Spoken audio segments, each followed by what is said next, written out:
Hello बच्चों, स्वागत है आप सभी का एक नए वीडियो में। कवक यानी फंगस हमारे जीवन में बहुत महत्वपूर्ण भूमिका निभाते हैं। इस इकोसिस्टम में वो अलग अलग जगह सेप्रोफिटिक नेचर का काम करते हैं। सेप्रोफिटिक मीन्स होता है कि मृतोपजीवी, मृत सड़े गले पदार्थों को अपघटित करने में या उन्हें डिकम्पोज करने में बहुत इंपॉर्टेंट भूमिका वो निभाते हैं। और ये जो फंगस होते हैं ये इकोनॉमिकली भी बहुत महत्वपूर्ण होते हैं। देखिए, इकोनॉमिक इंपॉर्टेंस हम जब किसी भी जीव का पढ़ते हैं तो उसके लाभदायक गुण और हानिकारक जो लक्षण हैं ये दोनों ही हम पढ़ते हैं इसमें। तो आइए आज की इस वीडियो में हम पढ़ते हैं इकोनॉमिक इंपॉर्टेंस ऑफ फंजाई को। इकोनॉमिक इंपॉर्टेंस ऑफ फंजाई यानी कवकों का आर्थिक महत्व। ये जो कवक होते हैं इनके बहुत सारे हार्मफुल इफेक्ट्स भी हैं। बहुत रूपों में ये हानियां भी हमें पहुंचाते हैं। कौन कौन से हार्मफुल एक्टिविटीज हैं इसकी, आइए एक एक करके देखते हैं। हार्मफुल एक्टिविटीज,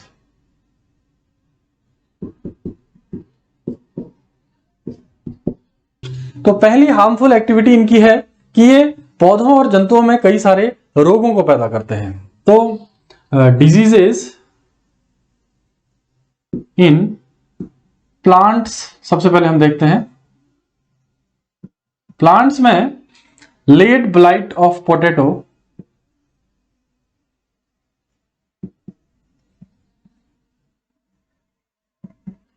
फाइटोप्थोरा स्पीसीज ये पैदा करती है रोग। फाइटोप्थोरा नाम का जो फंगस है वो लेट ब्लाइट ऑफ पोटैटो रोग पैदा करता है आलू में। डाउनी मिल्ड्यू,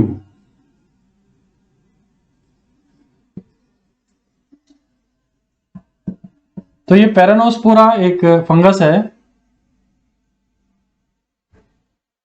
वो पैदा करता है। वार्ट डिजीज ऑफ पोटैटो, ये पैदा करता है सिनकाइट्रियम। सिनकाइट्रियम जो स्पीसीज है वो वार्ट डिजीज पैदा करती है। और ब्लैक रस्ट ऑफ व्हीट, गेहूं में काला किट जनित रोग ऐसा कुछ कहते हैं। तो ब्लैक रस्ट ऑफ व्हीट पैदा करता है Puccinia Triticum aestivum. Puccinia Triticum, TRITICHUM aestivum. तो ये स्पीसीज जो हैं ये पौधों में विभिन्न प्रकार के रोगों को पैदा करते हैं। इसके बाद जंतुओं में भी कई सारे रोग ये पैदा करते हैं। दूसरा है इसमें एनिमल डिजीजेस।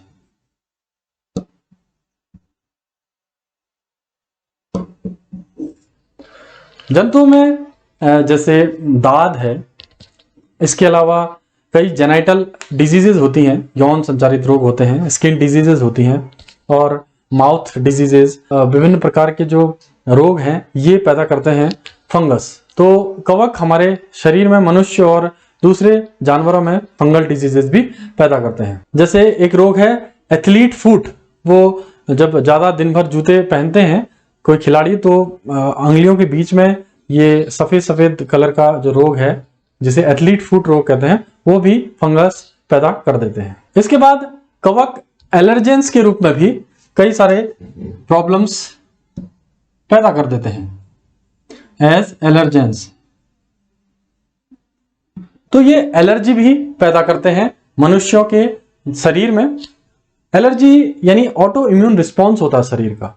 जब बाहर से कोई एंटीजन शरीर के अंदर आता है, ये एंटीजन डस्ट पार्टिकल हो सकते हैं या माइक्रो ऑर्गेनिज्म हो सकते हैं, सूक्ष्म जीव, जब ये पोलन ग्रेन्स हो सकते हैं, ये जब शरीर के अंदर जाते हैं तो शरीर में इनके विरोध में कुछ एंटीबॉडीज बनती हैं या ऐसे रिस्पॉन्सेस पैदा होते हैं जिससे कि वो बाह्य जो एंटीजन आया हुआ है उसके खिलाफ एक्टिविटी हो सके, उसे शरीर में आने से रोका जा सके। तो फंगस भी शरीर के अंदर जब एंट्री करते हैं नाक से, मुंह से या अन्य जगहों से, तो शरीर में भी एलर्जी पैदा होती है इससे। इसके बाद फंजाई वुड डीके भी कर देता है। यानी लकड़ी को ये नुकसान पहुंचाता है। जो इमारती लकड़ी होती है या जो यूजफुल वुड है उसे फंगस यूज कर लेते हैं अपने फूड के रूप में और उसे डिकम्पोज कर लेते हैं, और लकड़ी को जब नुकसान पहुंचता है तो आर्थिक नुकसान मनुष्य को इससे होता ही है। इसके बाद इसका जो सेप्रोफिटिक नेचर होता है, यानी मृतोपजीवी जो रूप इनका होता है कि वो विभिन्न जो मृत पदार्थ हैं उनको सड़ा देते हैं या उनको डिकम्पोज कर देते हैं, अपघटित कर देते हैं, तो वो विभिन्न प्रकार के भोज्य पदार्थ जो हमारे जीवन में यूज करते हैं हम, उनको ये नुकसान पहुंचाते हैं, उनको खराब कर देते हैं, फूड स्पॉइलेज ये कर देते हैं। कई बार तो जो खाना हम खाते हैं अगर उसमें फंगस लगा हुआ हो तो वो हमें बहुत ज़्यादा नुकसान पहुंचा सकता है, हमारे शरीर को, हमारे जो डाइजेस्टिव सिस्टम है उसको नुकसान पहुंचा सकता है। इसके अलावा बायोलॉजिकल वॉरफेयर के रूप में, यानी अगर युद्ध हुआ तो ये लड़ाई के लिए भी इस्तेमाल किए जा सकते हैं, दूसरों को नुकसान पहुंचाने के लिए। बायोलॉजिकल वॉरफेयर तो एक LSD एक केमिकल है, लेसर्जिक एसिड डायथाइलमाइड ऐसा कुछ है। तो अगर ये पानी की सप्लाई में डाल दिया जाए तो कुछ पौंड अगर हम डाल दें, कुछ किलो डाल दें, तो कई हजारों लोग इससे जो है मृत्यु को प्राप्त हो सकते हैं। तो इसलिए इतनी ज्यादा डेंजरस ये दवाई है। और ये एक फंगस है क्लेविसेप्स, उससे प्राप्त की जाती है, क्लेविसेप्स। तो ये अलग अलग फील्ड्स हैं जिनमें हार्मफुल एक्टिविटी फंगस करता है, डिजीजेस पैदा करता है प्लांट्स की और एनिमल्स की। इसके अलावा एलर्जी भी पैदा करता है शरीर में, वुड डीके ये करता है, लकड़ी को ये खराब कर देता है, और बायोलॉजिकल वॉरफेयर के रूप में भी ये काम आता है। इसके अलावा पॉल्यूशन भी ये अलग अलग जगह करता है, और ये डिकम्पोजर के रूप में भी हमें नुकसान पहुंचाता है, हमारे खाने के जो पदार्थ हैं उनको भी खराब कर देता है। अब हम बात करते हैं यूजफुल एक्टिविटीज ऑफ फंजाई की।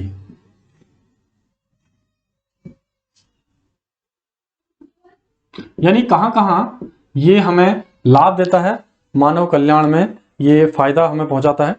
सबसे पहले तो ये इंडस्ट्रियल लेवल पर बहुत ज्यादा यूज किया जाता है, इन इंडस्ट्री।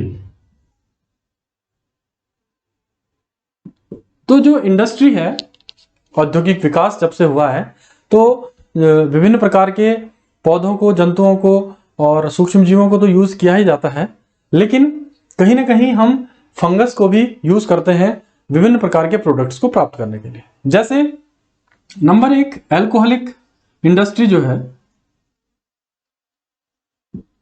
अल्कोहलिक इंडस्ट्री में बेवरेजेस बनाने में, लिक्वर बनाने में हम सैक्रोमाइसिस सेरेविसी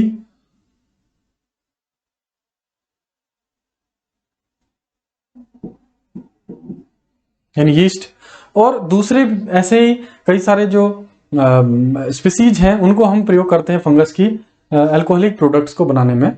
और जिन, रम, बियर, वाइन, ये जो अलग अलग अल्कोहलिक प्रोडक्ट्स हैं जो पूरी दुनिया में इतने ज़्यादा मात्रा में बिक रहे हैं, इनको हम अल्कोहलिक इंडस्ट्री के रूप में फंगस से प्राप्त करते हैं।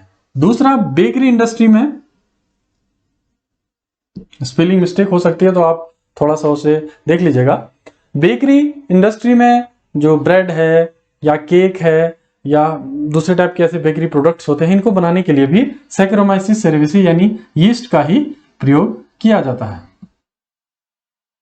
ये एक फंगस है और यीस्ट तो इतना ज्यादा हमें फायदा देता है कि पूछिए मत। कई लोगों के रोजगार जो है यीस्ट ने ही चला रखे हैं बेकरी इंडस्ट्री और अल्कोहलिक इंडस्ट्री में, तो इसका कोई मुकाबला नहीं है इस फंगस का। इसके बाद एंजाइम प्रोडक्शन।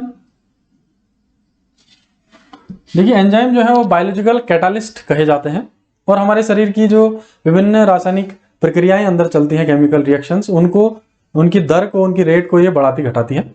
और ये एंजाइम्स विभिन्न प्रकार के, जैसे एमाइलेज है या लाइपेज है, और भी जो एंजाइम्स है वो फंगस से प्राप्त किए जाते हैं। इसके अलावा विभिन्न प्रकार के एसिड्स भी यीस्ट यानी सैक्रोमाइसिस से प्राप्त किए जाते हैं।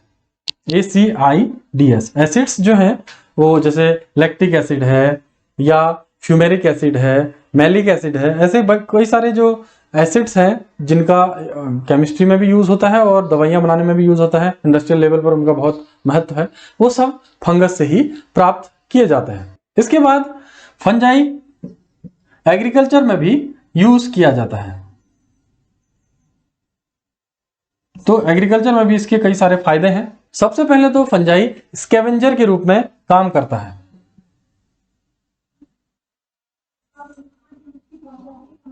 स्कैवेंजर यानी अपमार्जक या पोल्यूशन को खत्म करने वाले, ये हमारे एनवायरनमेंट को साफ करने वाले जितने भी प्लांट्स, एनिमल्स या माइक्रो ऑर्गेनिजम्स ये सब डेड होते हैं, मरते हैं, तो उन्हें अपघटित करने के लिए, उन्हें डिकम्पोज करने के लिए स्कैवेंजर्स ही काम में आते हैं। और ये स्कैवेंजर्स हैं फंजाई, और ये एनवायरनमेंट को क्लीन रखते हैं और बहुत इंपॉर्टेंट रोल प्ले करते हैं किसी भी इकोसिस्टम में।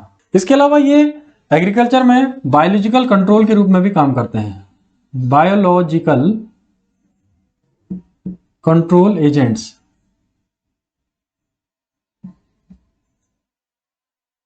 बायोलॉजिकल कंट्रोल मीन्स होता है किसी प्लांट या एनिमल की को ज्यादा उगने से या ज्यादा ग्रो करने से रोकना। तो एक स्पीसीज है पाइथियम जो प्लांट्स को बहुत ज्यादा नुकसान पहुंचाती है, और उस पाइथियम को रोकने के लिए ये फंजाई है एक ट्राइकोडर्मा, वो बहुत इंपॉर्टेंट रोल प्ले करता है और स्पीसीज को रोकता है और प्लांट्स को खराब होने से बचाता है। इसके बाद ये माइकोराइजा के रूप में भी काम करता है।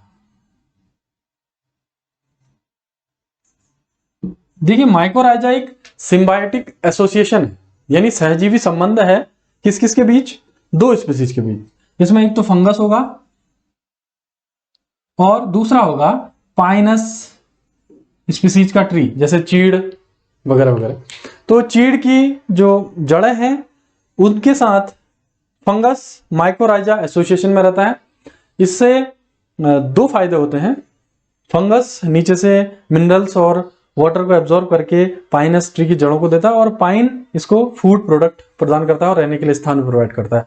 तो दोनों को ही फायदा मिलता है इससे, इसलिए इस एसोसिएशन को हम कहते हैं सिम्बायोटिक एसोसिएशन, और ये माइकोराइजा कहलाता है। तो ये फंजाई का एक महत्वपूर्ण रोल है। इसके अलावा कई स्थानों पर फूड के रूप में भी फंगस प्रयोग में आता है, इसको फूड प्रोडक्ट के रूप में यूज करते हैं, और मेडिसिनल पर्पस पर भी ये बहुत मददगार है, क्योंकि एंटीबायोटिक दवाएं जो बनती हैं उसमें जो शुरुआत हुई थी, अलेक्जेंडर फ्लेमिंग ने 1928 में जो पहली ये एंटीबायोटिक दवा बनाई थी पेनिसिलिन, वो एक फंगस से ही बनी थी जिसका नाम था पेनिसिलियम नोटेटम। तो ऐसे ही कई सारे मेडिसिनल यूज इसके हैं, और आयुर्वेदिक दवाएं भी कई फंगस से बनती हैं।